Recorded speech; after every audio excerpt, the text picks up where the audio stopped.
हाँ तो प्यारे बच्चों, एक बार फिर सभी का स्वागत करते हैं हमारे और आपके इस प्यारे इस चैनल जय महादेव विद्याकुल में। बेटा आज हम आपको दिखाने वाले हैं फिजिक्स का एक सैंपल पेपर और सैंपल पेपर का सॉल्यूशन।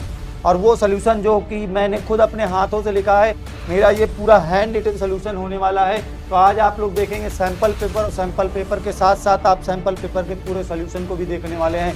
ये सैंपल पेपर मैं आज आपको सिखाऊंगा कि फिजिक्स की कॉपी कैसे लिखी जाती है, फिजिक्स के कॉपी में किस तरह से प्रश्नों को लिखा जाता है, किस तरह से ऑब्जेक्टिव किए जाते हैं, सारी चीज़ें आज हम डिस्कस करने वाले हैं। तो बेटा आपके सामने पहले हमारी तरफ से एक पेपर है, इस पेपर को समझो और मुझे उम्मीद है कि इस पेपर से आपका कम से कम नहीं तो 10-20 क्वेश्चन उससे फंसना तय है। तो इस प्रश्न पत्र में देखो टोटल 5 खंड होते हैं, आ बा सा दा या, और बहुविकल्पी होता है आखंड, फिर अति लघु उत्तरीय होते हैं, फिर लघु उत्तरीय 2 प्रकार के होते हैं, फिर विस्तृत उत्तरीय होता है।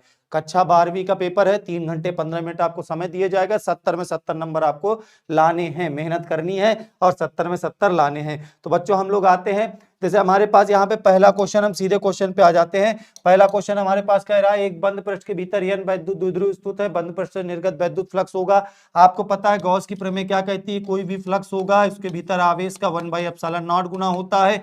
तो अगर मान लो हम लोगों ने यहाँ पर किसी बंद पृष्ठ के भीतर एक वैद्युत द्विध्रुव को रख दिया, इसमें -q और +q 2 आवेश होते हैं। तो अगर मैं इसका फ्लक्स निकालूंगा इस पृष्ठ से गुजरने वाला, तो कुल आवेश कितना है, कुल आवेश 0 है, उसका 1/ε0 गुना कर देंगे तो फ्लक्स कितना आएगा, 0। इसी तरह से अगर हम 10 वैद्युत द्विध्रुव रख दें या 20 वैद्युत द्विध्रुव रख दें तो भी उनका कुल आवेश क्या होगा, 0 होगा। तो इस प्रकार से इसका आंसर क्या हो जाएगा, 0 हो जाएगा। अगला सवाल अगर आप लोग देखें तो वायु में 1 सेंटीमीटर दूरी पर रखे 1 माइक्रोकूलाम के 2 धनात्मक बिंदु आवेशों के बीच वैद्युत स्थितिज ऊर्जा ज्ञात करनी है।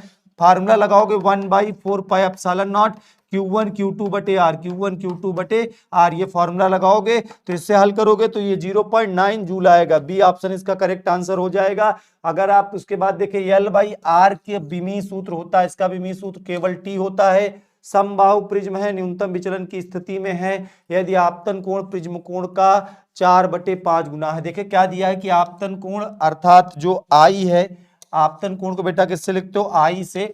वो कह रहा है कि आपतन कोण I जो है वो प्रिज्म कोण का अर्थात A का ये 4/5 गुना है, तो इसको भी 4/5 गुना कर दोगे, दोनों बराबर हो जाएंगे। यहाँ से I की वैल्यू निकालेंगे 4/5 इंटू समबाहु प्रिज्म है। समबाहु प्रिज्म का मतलब होता है बेटवा जिस प्रिज्म के प्रत्येक कोण कितने हो, 60-60 डिग्री हो। तो 60-60 डिग्री के हिसाब से निकालोगे, 12 चौक 48 आ जाएगा। आपसे पूछा गया है न्यूनतम विचलन कोण क्या होगा। न्यूनतम विचलन कोण आपने पढ़ा I बराबर A प्लस डेल्टा m/2 पढ़ा है ना। तो यहाँ से 2I बराबर क्या हो जाएगा, A प्लस बताओ क्या, डेल्टा m। I का वैल्यू कितना रखना है, I का वैल्यू 48 रख देना, A का वैल्यू 60 रख देना प्लस डेल्टा m। तो डेल्टा m बराबर निकालोगे तो 96 - 60 अर्थात 36 डिग्री हो जाएगा। डी ऑप्शन सही है, ठीक है। उसके बाद ये वाले सवाल का पहला ऑप्शन सही है। अगर आप एक चीज देखें, इन 5 सवालों को मैंने किया, अब मुझे इसे कॉपी में कैसे लिखना। बेटा जब आपको बोर्ड की कॉपी मिलेगी, ये जो है ये बोर्ड की कॉपी है, पहले समझो। जब आपको बोर्ड की कॉपी मिलेगी तो आपको पहले दोनों तरफ लाइनें खींचनी, इधर लाइन खींचनी है, उधर लाइन खींचनी है और बीच में आपको लिखना है। बेटा एक बात समझ लेना, कॉपी को उत्तर देने के लिए आपको कॉपी नहीं दी जाती बोर्ड एग्जाम में। आप सामने वाले को दिखा रहे हैं कि आप फिजिक्स अच्छे से जानते हैं, आपको अपनी कॉपी को दुल्हन की तरह सजा के रखना है बेटा। तो आप क्या करोगे, प्रश्नोत्तर नंबर 1 डालोगे, का खा गा घा अंगा लिखोगे।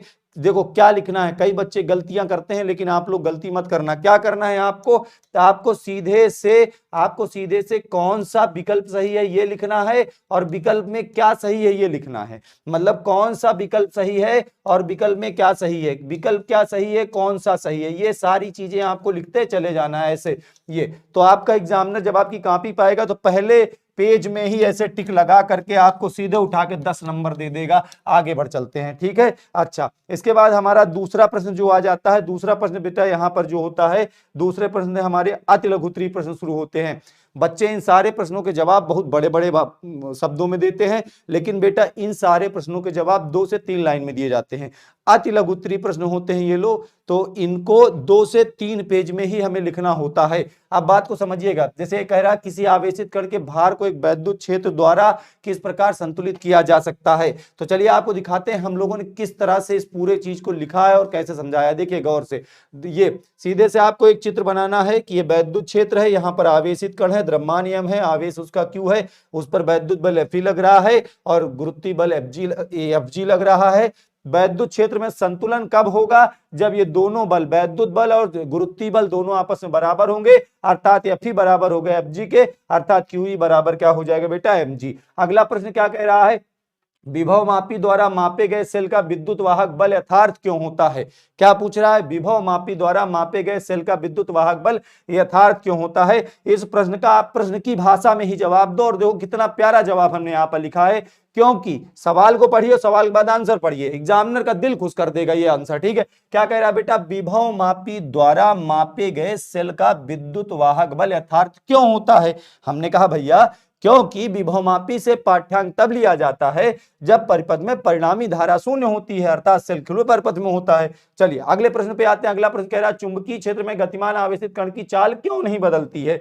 तो आपको पता है चुंबकीय क्षेत्र में गतिमान आवेशित कण की चाल इसलिए नहीं बदलती है क्योंकि उस पर जो बल लगता है वो सदैव कण की चाल के लंबवत होता है। आपने नियम पढ़ा था, चुंबकीय क्षेत्र की दिशा वेग की दिशा और ये लगने वाले बल की दिशा, तो बल की दिशा वेग की दिशा के लंबवत होती, इसलिए चाल नहीं बदलती है। लेकिन इसको अपने शब्दों में कैसे लिखेंगे? गौर से देखिए, किसी चुंबकीय क्षेत्र में गतिमान आवेशित कण पर लगने वाले बल, चुंबकीय बल सदैव कण की चाल के लंबवत होता है, इसी कारण कण की चाल या गतिज ऊर्जा में परिवर्तन नहीं होता। हालांकि गतिज ऊर्जा नहीं पूछा था, लेकिन फिर भी हमने जवाब देना उचित समझा तो इसलिए जवाब दे दिया। चलिए अगले प्रश्न की ओर आते हैं बेटा। अगला प्रश्न हमारा क्या है? हमारा ये वाला हो गया, ये वाला हो गया, ये वाला हो गया, जो जो होते हैं। लेंस की क्षमता 2.5 डायोप्टर है, लेंस की फोकस दूरी ज्ञात करना है। लेंस की क्षमता 2.5 डायोप्टर है, फोकस दूरी ज्ञात करना है। कैसे सॉल्व करेंगे? देखिएगा फटाफट। लेंस की क्षमता 2.5 डायोप्टर, फोकस दूरी हमें ज्ञात करनी है। 100/p फार्मूला लगाएंगे, फोकस दूरी सेंटीमीटर में आएगी, तो इस प्रकार से फोकस दूरी 40 सेंटीमीटर हो जाएगी। ठीक है, तो चले उसके बाद अगला क्वेश्चन क्या है? आइंस्टीन का प्रकाश वैद्युत समीकरण लिखना। आइंस्टीन का प्रकाश वैद्युत समीकरण लिखना बेटा, ये आपके सामने है। आइंस्टीन का प्रकाश वैद्युत समीकरण लिखोगे, इसमें जितने भी प्रतीक आए उन प्रतीकों का मतलब समझाओगे। जैसे H क्या है? प्लांक कांस्टेंट होता है। म्यू नॉट क्या है? आपतित प्रकाश की आवृत्ति होती है। W क्या होता है? कार्यफलन होता है। E के क्या होती है? उत्सर्जित इलेक्ट्रॉन की अधिकतम गतिज ऊर्जा होती है। लिखना सीखो मेरे दोस्त, लिखना सीखो, किस प्रश्न में कितना लिखना है और कैसे लिखना है। आप थोड़ा मेरा यहाँ पे देखे, शब्दों के बीच का गैपिंग क्या बना रखा है, जो फॉर्मूला उसको प्रॉपर बॉक्स में ले रख रहा है, प्रश्नोत्तर नंबर स्पेशल तरीके से डाल रखा है, कॉपी को दोनों तरफ लाइन खींच रखी है। तो इस तरह से सजा के लिखना है बच्चों, खुद समझोगे। अगर तुमको अभी किसी बच्चे की कॉपी चेक करने के लिए कर दी जाए, दे दी जाए, तो उसके बाद अगर वो कॉपी सुंदर लिखी है, स्वच्छ लिखी है, तो आप अच्छे नंबर जरूर दोगे ना। तो इसी तरह आपके साथ भी होने वाला है, इसलिए कहता हूं कॉपी को सुंदर जरूर लिखना। सुंदर तब लिखेंगे जब हम लोग अच्छे से पढ़े होंगे। ठीक है, तो चलिए अगला प्रश्न बेटा हमारा क्या है? दूसरा क्या है? एक गतिमान इलेक्ट्रॉन कौन से बल क्षेत्र उत्पन्न करता है? स्थिर हो तो कौन सा बल क्षेत्र उत्पन्न करेगा? आप सभी को पता है 3 प्रकार की कहानी होती बेटा। स्थिर इलेक्ट्रॉन होगा तो केवल विद्युत क्षेत्र बनाएगा, एक समान रूप से गतिमान इलेक्ट्रॉन होगा तो विद्युत क्षेत्र और चुंबकीय क्षेत्र बनाएगा, त्वरित रूप से गतिमान इलेक्ट्रॉन होगा तो विद्युत क्षेत्र, चुंबकीय क्षेत्र और विद्युत चुंबकीय तरंगों का उत्सर्जन करेगा। तो हमने तीनों को यहाँ पे लिख दिया है। चलिए तो दूसरा प्रश्न हमारा समाप्त होता है बेटा। इसके बाद हम आ जाते हैं तीसरे प्रश्न में। खंड सा ये लघुत्तरीय प्रश्नों का होता है, और इसमें तीसरे प्रश्न में आपके कुल मिला के 4 प्रश्न होते हैं। उस वैद्युत क्षेत्र का मान क्या होगा जिसमें एक इलेक्ट्रॉन उसके भार के बराबर वैद्युत बल कार्य करता है? तो यहाँ पर हम लोग इसको कैसे करेंगे? कैसे करेंगे भाई, जल्दी से देखिएगा। तो वैद्युत क्षेत्र का मान पूछा है जो इलेक्ट्रॉन के भार को संतुलित कर सके। संतुलन की अवस्था है E बराबर mg, QE बराबर mg होता है। वैद्युत क्षेत्र ही निकालना है, mg/E कर दोगे। m का मान इलेक्ट्रॉन के लिए 9.1 10⁻31, g का वैल्यू 10 रखेंगे, और अपान में E का आवेश 1.6 10⁻19 हल करोगे बेटा, ये आंसर आ जाएगा। अच्छा, एग्जाम में एक चीज और ध्यान दीजिएगा, न्यूमेरिकल लगाते समय बेटा साल भर आप पढ़ते हो सीधे सीधे W बराबर इतना, F बराबर इतना, E बराबर इतना सीधे लगा दे तो, लेकिन जब एग्जाम में न्यूमेरिकल लिखना तो लिखना थोड़ा सा, इलेक्ट्रॉन का ये भार दिया है, इलेक्ट्रॉन पर वैद्युत बल दिया है, ठीक है, वैद्युत क्षेत्र ही पूछा है, जो आंसर आया उसका मात्रक लिखना कभी ना भूलना बेटा। अगर कोई सन की एग्जामिनर मिल गया तो नंबर काट देगा अगर आपने मात्रक नहीं लिखा तो, ठीक है। इसलिए मात्रक जरूर लिखें और पेपर आराम से दें, कोई दिक्कत होने वाली नहीं है। अगला क्वेश्चन हमारे पास क्या है, 4 सेंटीमीटर तथा 60 सेंटीमीटर फोकस दूरी वाले 2 लेंसों से बने दूरदर्शी की अधिकतम लंबाई आवर्धन क्षमता बतानी है। तो बच्चों यहां पर देखिए, गौर से देखिएगा, हम सीधे से आते हैं। हमसे क्या पूछा, आवर्धन क्षमता क्या होगी और दूरदर्शी की लंबाई क्या होगी।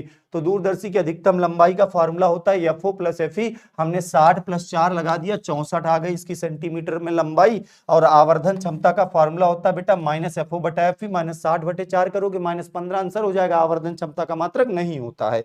चलिए अगला प्रश्न क्या कह रहा है कि दो ड्यूट्रानों के संलयन से क्या प्राप्त होता है। अथवा वाला भी हमने कर दिया है, हालांकि आप अथवा वाला मत करिएगा क्योंकि आपके एग्जाम में अथवा करने से ज्यादा नंबर नहीं मिलने वाले हैं। आप केवल जितना पूछा गया उतना ही सही से लिख के आइएगा और सजा के लिखिएगा। बच्चों देख लो, आप मेरी राइटिंग है, मेरे द्वारा खुद लिखी हुई है, और यही तरह के सैंपल पेपर हम लोग लगातार अपने कुंजी बैच पे करवा रहे हैं। कुंजी बैच पे इसी तरह से सैंपल पेपर सॉल्विंग हो रही है, और आप कुंजी बैच ज्वाइन करना चाहते हो तो आज ही ज्वाइन कर लो। हर सब्जेक्ट के 5-5 सैंपल पेपर हम करा रहे हैं, हर सब्जेक्ट के 5-5 मॉडल पेपर करवा रहे हैं। और ये जो हैंड रिटन सोल्यूशन आपको दिख रहा है, सोच सकते हैं इसके पीछे कितनी मेहनत लगती होगी। 3 घंटे 4 घंटे सजा के लिखते हैं। ये पूरे पेपर का हैंड रिटन सोल्यूशन भी पीडीएफ भी आपको मिल जाएगा। और साथ में बेटा जो हमारा साल भर का बैच था संकल्प बैच, उसकी फुल एक्सेस मिल जाएगी। ज्वाला बैच में जिसमें हमने रिवीजन कराया, मोस्ट इंपॉर्टेंट क्वेश्चन बताया, उसकी भी फुल एक्सेस आपको दे दी जाएगी। तो हैंड रिटन सॉल्यूशन चाहते हो, हर सब्जेक्ट के 5-5 सैंपल पेपर का सॉल्यूशन चाहते हो तो कुंजी बैच में आज ही ज्वाइन कर लो। और कुंजी बैच ज्वाइन करने के लिए आपको पहले टीम ने कहा था 999, हमने कहा हटाओ, फिर टीम ने कहा 499, हमने कहा इसको भी हटाओ। आज के लिए आप सभी के लिए 399 का है। ज्वाइन करना चाहते हो तो आप जाके अभी इस नंबर पे फोन कर लेना, या अपने से ज्वाइन कर सकते हो। इस नंबर पे कॉल कर लो 9818434684, इस नंबर पे कॉल कर लो। ज्वाइन करने का बिल्कुल सिंपल सा तरीका, हमारी ऐप को डाउनलोड करना है। विद्याकुल ऐप को डाउनलोड करोगे, अपनी क्लास डालोगे, उत्तर प्रदेश बोर्ड को सबसे ऊपर एग्जाम कुंजी बैच आएगा, ज्वाइन करोगे। बैच ज्वाइन करने के लिए आपको ऑप्शन आएगा और ज्वाइन कर लेना, ठीक है। तो आप कभी अगर कोई दिक्कत आ रही है तो आपको किसी भी प्रकार की मदद चाहिए तो 9818434684 इस नंबर पे कॉल कर लो, ठीक है। तो चलो बच्चों हम लोग आते हैं अपने क्वेश्चन पे और दिखाते हैं आप लोगों को कुंजी बैच में कैसे सॉल्विंग हो रही है, पेपर किस प्रकार से सॉल्व किए जा रहे हैं। दो ड्यूट्रानों के संलयन से प्राप्त, तो ये आपको दो इक्वेशन याद कर ली है बेटा। एक पहली ये वाली इक्वेशन याद कर लेना, दूसरी ये वाली याद कर लेना, ठीक है, संलयन क्रिया को समझाने के लिए। अच्छा, इसके बाद अगला क्वेश्चन है, आवेश के पृष्ठ घनत्व से आप क्या समझते हैं। आवेश के पृष्ठ घनत्व से आप क्या समझते हैं, तो इसके लिए आ जाओ सीधे, बस आवेश के पृष्ठ घनत्व की परिभाषा लिखनी है। आप हेडिंग लगाओगे आवेश का पृष्ठ घनत्व, किसी पृष्ठ के एकांक क्षेत्रफल में संचित आवेश की मात्रा आवेश का पृष्ठ घनत्व कहलाती है। सिग्मा बराबर क्यू बाई ए, मात्रक कूलाम प्रति मीटर स्क्वायर होता है। बस मात्रक पूछा नहीं था लेकिन फिर भी हमने लिख दिया। चलिए अगले प्रश्न की ओर आते हैं। अगला प्रश्न हमारा पूछा गया 1 AMU, एक एटॉमिक मास यूनिट के समतुल्य ऊर्जा कितनी होगी। तो एक एटॉमिक मास यूनिट पहले क्या होता है, मैंने ये बताना उचित समझा, बता दिया। प्रश्नोत्तर नंबर यहाँ पे लिखेंगे प्रॉपर, ठीक है, ब्लैक पेन से ये हेडिंग लगा करके परमाणु द्रव्यमान मात्रक लिखेंगे, उसके बाद लिखना स्टार्ट करेंगे। कार्बन परमाणु के द्रव्यमान के 12वें भाग को एक परमाणु द्रव्यमान मात्रक कहते हैं। 1 AMU में होते हैं 1.66 10⁻27 किलोग्राम। इसके समतुल्य ऊर्जा पूछा है तो ऊर्जा के लिए आप फॉर्मूला लगाओगे बराबर mc², ठीक है। m का मान आप 1.66 10⁻27 रखोगे, c स्क्वायर करोगे 9 × 10⁻16 आएगा, कैलकुलेट करोगे 14.94 10⁻11 जूल आ जाएगा। अगला क्वेश्चन देखते हैं हमारे पेपर का क्या है।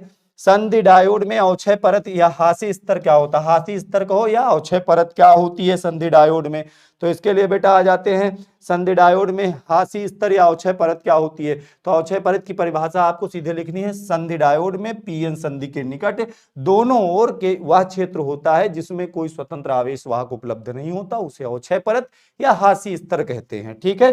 चलिए इसी प्रकार से बेटा हम आपको दिखाते हैं, आगे चलते हैं। आगे हम लोग देखें अगला क्वेश्चन नंबर 4 खंडदा, ये भी लघुत्तरीय प्रश्न होते हैं। तो अपवाह वेग को परिभाषित कीजना है, करना है, क्या करना है बेटा, अपवाह वेग को परिभाषित करना। तो अपवाह वेग को परिभाषित करने के लिए परिभाषा लिखेंगे और वैद्युत क्षेत्र अपवाह वेग में संबंध भी पूछा गया है। तो यहाँ पे देखिए फटाफट अपवाह वेग की पहले परिभाषा लिखेंगे। जब किसी चालक के सिरों को बैटरी से जोड़ देते हो, चालक के अंदर एक विद्युत क्षेत्र स्थापित हो जाता है। इस विद्युत क्षेत्र के कारण चालक में उपस्थित इलेक्ट्रॉनों पर एक वैद्युत बल कार्य करता है, जिससे कि इलेक्ट्रॉनों को चालक की लंबाई की दिशा में एक नियत वेग प्राप्त हो जाता है, जिसे अपवाह वेग कहते हैं।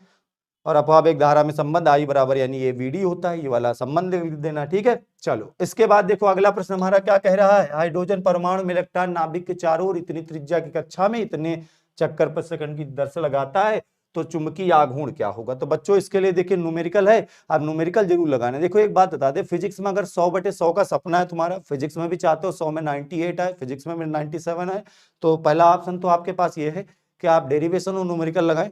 पेपर में जितने भी डेरिवेशन दिए हैं, जितने भी न्यूमेरिकल दिए हैं, उनको जरूर लगाएं। डेरिवेशन न्यूमेरिकल में कभी नंबर कटते नहीं, थ्योरेटिकल पार्ट में नंबर कट भी सकते हैं, डेरिवेशन न्यूमेरिकल में नहीं करते हैं। और दूसरा तरीका यह है कि एग्जाम कुंजी बैच ज्वाइन कर लो, क्योंकि इस कुंजी बैच पे बच्चों हम जो पढ़ा रहे हैं, हमारी पूरी कोशिश है कि हम 70 से 80% आपके टोटल क्वेश्चन वहीं से आएंगे। यह हमारा पूरा एक्सपीरियंस बोलता है और हमने किया है। पिछले साल के जो स्टेट टॉपर थे बेटा, जिन्होंने स्टेट में रैंक लाई थी, जिन बच्चों ने अपने माँ बाप का नाम रोशन किया था, आप देख सकते हो स्टेट रैंक 1, 2, 4, 6, ये सारे बच्चों ने कुंजी बैच ज्वाइन कर रखा था। और इसीलिए तो लास्ट का बैच होता है, इस बैच पे हमारे खून पसीने की मेहनत लगी होती है, पूरे टीम की मेहनत लगी होती है, इसलिए इतना छोटे प्राइस पे हम लोग को करना पड़ता है। प्राइस तो रखना जरूरी है ना, सारी चीजें पॉसिबल नहीं होती हैं। हम आपको पीडीएफ कहां से दे पाएंगे, यूट्यूब पे हमारा आपका रास्ता नहीं है कि हम आपको पीडीएफ दे सकें। हम देना चाहते हैं क्योंकि हमें पता है इस समय आपको जरूरत है। बच्चों को ये नहीं पता पेपर में कैसे लिखना है। इस साल का जो बच्चा है उसने कभी पेपर ही नहीं दिया, जब वो 10th में था तो वो अपने आप पास हो गया था। तो इस साल के बच्चों को ये भी तो बताना है बेटा, कॉपी में लिखना कैसे, हेडिंग कहाँ लगानी है, डेरिवेशन कैसे सॉल्व करना है, न्यूमेरिकल कैसे सॉल्व करने हैं, तो कब सीखोगे भैया। तो कुंजी बैच ज्वाइन करना हो तो ज्वाइन कर लो। 399 में इससे ज्यादा कुछ दे भी नहीं सकते हैं, ठीक है। हाइड्रोजन परमाणु में इलेक्ट्रॉन नाभिक के चारों ओर, चलिए ये वाले सवाल को देखते हैं। तो भैया यहाँ पे बिल्कुल सिंपल सा सवाल है बाबूजी, आराम से देखिएगा कैसे। त्रिज्या आर बराबर एंगस्ट्रॉम में दी है, मीटर में बदल लेना। न्यूमेरिकल लगाते समय एक चीज ध्यान दीजिएगा, मात्रकों का विशेष ध्यान रखना पड़ता है, क्योंकि मात्रक में अगर छोटी सी भी गलती होगी तो सवाल चौपट हो जाएगा। तो एंगस्ट्रॉम है, मीटर में बदल लिया। आवृत्ति एन दिया चक्कर पर सेकंड में। पहले आप धारा आई निकाल लो Q/T से, तो ये 1/T को आवृत्ति कहते हैं, N हो जाएगा। निकालोगे धारा ये आ जाएगी। चुंबकीय आघूर्ण M बराबर NIA होता है, हालांकि एक इलेक्ट्रॉन की चर्चा हो रही तो N का मान 1 हो जाएगा, तो I × A बस मान रख के हल कर देना बेटा। तो हल करोगे तो इसका ये आंसर आ जाएगा, ठीक है, फाइनल आंसर। लास्ट में यूनिट जरूर लिखना। देखो एम्पियर मीटर स्क्वायर, साल भर नहीं लिखते तो कोई बात नहीं, लेकिन अब तो यूनिट लिखना पड़ेगा।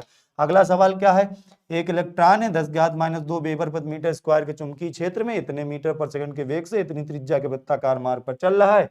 कण का विशिष्ट आवेश अर्थात Q/m का मान बताओ। आपको पता है जब कोई इलेक्ट्रॉन चुंबकीय क्षेत्र में गतिमान आवेशित कण या कोई इलेक्ट्रॉन चुंबकीय क्षेत्र में लंबवत प्रवेश करता है तो वृत्ताकार मार्ग में गति करता है, और वृत्ताकार मार्ग की जो त्रिज्या होती वो होती बेटा R बराबर mb/qb। आपको देखो b दिया है, वेग b दिया है, त्रिज्या r दिया है, Q/m का मान पूछा है। एक काम करो, Q को इधर लाओ, m को इधर लाओ, तो ये r नीचे चला जाएगा, v/r भी हो जाएगा। मान रख के हल कर लेना है। इतना सिंपल सा सवाल था, समझ में आया होगा आप सभी को। ये फाइनल आंसर आएगा। Q/m का मान है, अब Q माने आवेश, m माने द्रव्यमान, तो मैंने मात्रा कूलाम प्रति किलोग्राम लिख दिया, ठीक है। तो इस तरह से बेटा हम लोगों को कर लेना है। अगला क्वेश्चन क्या है, विद्युत बल विद्युत चुंबकीय प्रेरण संबंधी फैराडे के नियमों को लिखना है। अब फैराडे के 2 नियम आप लोगों ने पढ़े थे, तो पहले फैराडे का हम लोग लिखेंगे। विद्युत चुंबकीय प्रेरण संबंधी 2 नियम होते हैं। पहला नियम है कि जब किसी कुंडली से गुजरने वाले चुंबकीय फ्लक्स में परिवर्तन होता है तो उस कुंडली में विद्युत वाहक बल उत्पन्न हो जाए, जिससे परिपथ में एक धारा उत्पन्न होती है, प्रेरित धारा कहते हैं, उस घटना को विद्युत चुंबकीय प्रेरण कहते हैं। पहला नियम हो गया। दूसरा नियम हमने लिखा, कुंडली के सिरों पर उत्पन्न प्रेरित विद्युत वाहक बल चुंबकीय फ्लक्स परिवर्तन की ऋणात्मक दर के बराबर होता है। 2 नियम लिख देने हैं, बस हो गया, ठीक है। अगला प्रश्न अगर आप देखें तो एक लंबे क्षैतिज तार को इस प्रकार मोड़ा गया कि 10 सेंटीमीटर त्रिज्या का लूप बन गया। इस तार से 8 एम्पियर की धारा प्रवाहित हो रही, तो लूप के केंद्र पर चुंबकीय क्षेत्र ज्ञात करना है। न्यूमेरिकल आया, देखो फटाक से सॉल्व करेंगे। और जब बड़े लघु उत्तरी वाले प्रश्न हैं, इनको कोशिश करो कि एक पेज में एक क्वेश्चन सॉल्व करोगे, ठीक है। कॉपी का अलग लुक आएगा बेटा, जब कॉपी का अलग लुक आएगा तो आपको अच्छे नंबर मिलेंगे। वृत्ताकार लूप की त्रिज्या R 10 सेंटीमीटर में दी है, मीटर में बदल लेना। धारा I बराबर 8 एम्पियर दी है। लूप के केंद्र पर चुंबकीय क्षेत्र का फॉर्मूला आपको पता होना चाहिए, क्या होता है, μ0/2 I/r। ये फॉर्मूला लगाओगे, μ0/2 का वैल्यू 2 पाई 10⁻⁷, I का वैल्यू 8 एम्पियर रख देंगे, R का वैल्यू 10⁻⁻1। हल करोगे ये इसका आंसर हो जाएगा, ठीक है। इसके बाद अगले प्रश्न की ओर अगर हम लोग चलें तो अगला प्रश्न हमारा क्या कहता है, 5वां प्रश्न है, वर्ण विक्षेपण क्षमता से क्या तात्पर्य, इसके सूत्र को अपूर्णांक के पदों में लिखना है, ठीक है। तो वर्ण विक्षेपण क्षमता पहले हम समझाएंगे, जो कि प्रिज्म की होती है। तो हम लोग वर्ण विक्षेपण क्षमता की पहले परिभाषा लिखेंगे कि किसी प्रिज्म द्वारा उत्पन्न कोणीय वर्ण विक्षेपण थीटा और विचलन कोण डेल्टा वाई के अनुपात को वर्ण विक्षेपण क्षमता कहते हो। मैं क्या बराबर θ/डेल्टा वाई। अब फिर पूछा इस फार्मूले को अपूर्णांक के पदों में बताओ। बेटा जो थीटा होता है डेल्टा v माने डेल्टा आर होता है, डेल्टा v माने डेल्टा आर बटे डेल्टा वाई आपका लिखा है। अब आप देखिए डेल्टा m बराबर n-1 × a पढ़ते हो, डेल्टा v का निकाल लो, डेल्टा आर का निकाल लो, डेल्टा वाई का निकाल लो। अपूर्णांक वाले सारे मान रख देंगे तो लास्ट में nv - nr बटे ny-1 मिल जाएगा। अच्छा, यंग्स एक्सपेरिमेंट बहुत इंपॉर्टेंट है, हर साल इससे क्वेश्चन आते हैं, तो यंग्स एक्सपेरिमेंट तैयार कर लेना। कोई भी वीडियो जाके देख लो, ठीक है। यंग्स एक्सपेरिमेंट आपको तैयार रखना है। पर्दे से दूरी दी है, प्रकाश की तरंग दैर्घ्य दी है, स्लिटों के बीच की दूरी दी है, फ्रिंज चौड़ाई आपसे पूछी गई है। तो आपको पता होना चाहिए यंग्स एक्सपेरिमेंट में क्या फार्मूला याद होगा तो सीधे फार्मूला बेस्ड यंग्स एक्सपेरिमेंट पर न्यूमेरिकल आते हैं। पर्दे की दूरी कैपिटल डी से सेंटीमीटर में थी मीटर बदल ली, तरंग दैर्घ्य लैम्डा एंगस्ट्रॉम में थी मीटर बदल ली, पर्दे स्लिटों के बीच की दूरी स्मॉल डी से लिखते हैं सेंटीमीटर में थी मीटर बदल ली।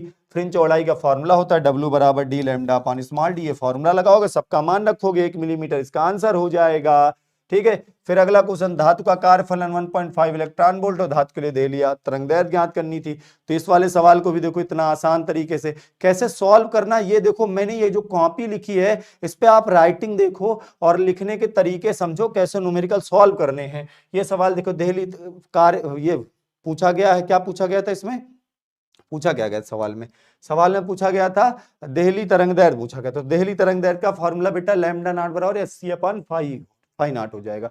अब पहले फाई नॉट का मान निकालोगे, 1.5 इलेक्ट्रॉन वोल्ट दिया है, जूल में बदल लेना, एच प्लांक कांस्टेंट है, सी स्पीड ऑफ लाइट है, रख दोगे हल कर लोगे 8250 एंगस्ट्रॉम आ जाएगा, ठीक है। अच्छा अगला, आइंस्टीन का प्रकाश विद्युत प्रभाव संबंधी समीकरण लिखना है और प्रयुक्त चिन्हों का मान मतलब बताना है। तो आइंस्टीन का प्रकाश विद्युत प्रभाव संबंधी समीकरण हाफ mv मैक्स स्क्वायर बराबर H new minus new not.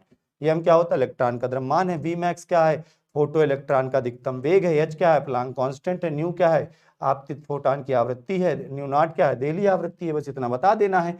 देखिए पीएन संधि डायोड में अग्र अभिनत को समझाना, पश्च अभिनत को समझाना है, अग्र अभिनत पश्च अभिनत को समझाना है, फॉरवर्ड बायस रिवर्स बायस को। तो हम क्या करेंगे, क्वेश्चन नंबर लिखेंगे, एक फॉरवर्ड बायसिंग का चित्र बनाएंगे, एक रिवर्स बायसिंग का चित्र बनाएंगे, और फॉरवर्ड बायस क्या होता है उसको लिख देंगे, रिवर्स बायस क्या होता है इसको लिख देंगे। कॉपी देखो, पहले गौर से देखो, स्क्रीनशॉट ले लो, और अगर ऐसी कॉपी आपको ओरिजिनल में चाहिए तो अभी बेटा समय है आपके पास, कुंजी बैच ज्वाइन कर लो। अभी केवल मेरे फिजिक्स के 2 पेपर हुए हैं और बाकी उन पेपर के भी रिकॉर्डेड वीडियो अवेलेबल हैं, उनकी पीडीएफ भी अवेलेबल है। तो और सारे बैच की और सारी क्लास सब्जेक्ट के अभी बहुत सारे पेपर बचे हुए हैं और एक दिन में 2-2 पेपर करवा रहे हैं। आप सभी आराम से बैठ जाओ और पेपर हल करो, बस हो गया, ठीक है। चलिए अगले प्रश्न की ओर हम लोग बढ़ते हैं। छठा नंबर आ गया, समांतर प्लेट संधारित्र की धारिता के लिए सूत्र स्थापित करिए।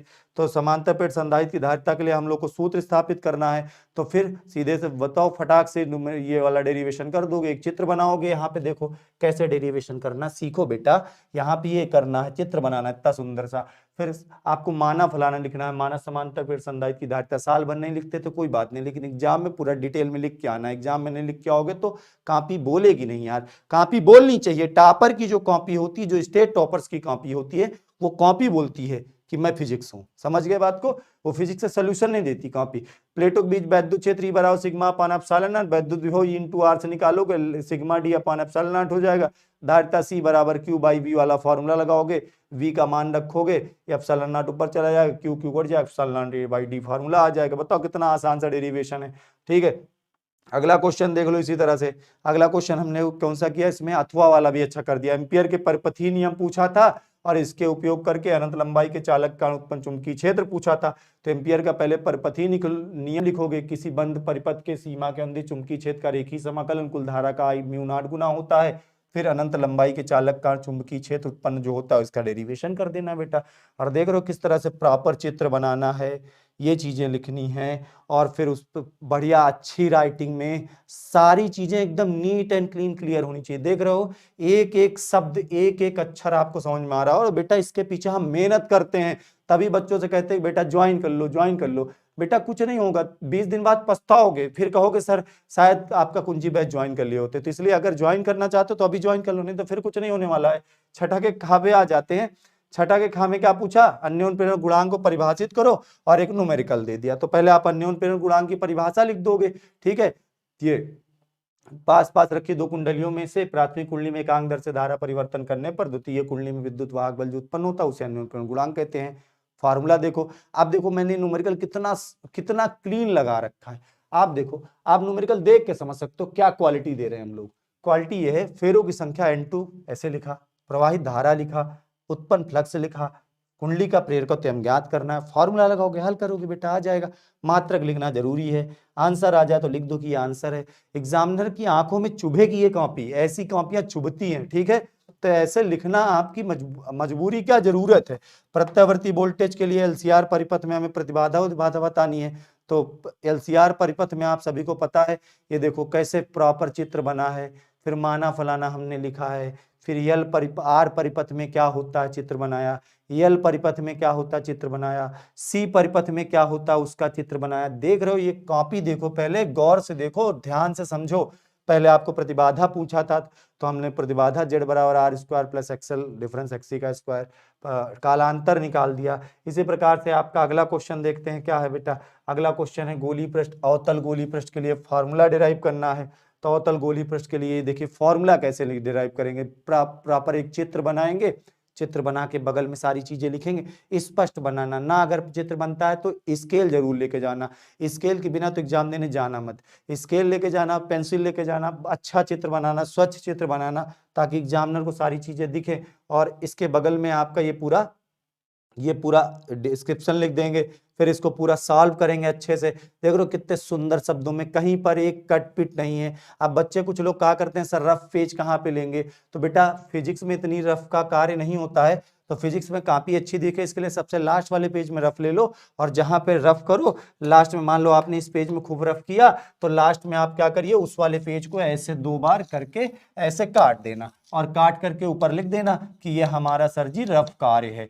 बाकी आपकी पूरी कॉपी एकदम नीट एंड क्लीन क्लियर रहेगी। ठीक है, तो बच्चों आपने देखा किस तरह से कॉपी को सॉल्व करना है। और अगर आप चाहते हो कि ये सारे पीडीएफ आपको मिले, तो बेटा बोर्ड परीक्षा में टॉप करने की आखिरी चाबी है आपके पास, ये कुंजी बैच। और कुंजी बैच अभी आप ज्वाइन कर सकते हो। सपने रखो यार, तो स्टेट टॉपर बनना है, जिस जिले में टॉप करना है, अपने स्कूल में टॉप करना है। ये सारे बच्चे कोई बहुत बड़े वो नहीं है फैमिली से, तो लेकिन इनके अंदर जज्बा था, जुनून था। इन लोगों ने बैच में ज्वाइन एडमिशन ले रखा था।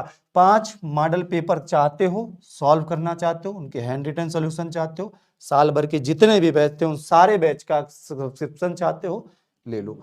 ठीक है, आप सीधे आ जाओ, ऐप डाउनलोड करो, 399 का है आज के लिए, 399 में है, ज्वाइन कर लो फटाक से। और अगर कोई दिक्कत आ रही है अपने से पेमेंट करने में, या कोई भी और परेशानी आ रही है, तो किसी भी मदद के लिए आप ये नंबर पे फोन कर लो, 9818434684। ठीक है, आज के लिए इतना ही रखते हैं, अपना ख्याल रखो, पढ़ाई लिखाई करते रहो। ऑल द बेस्ट बच्चों।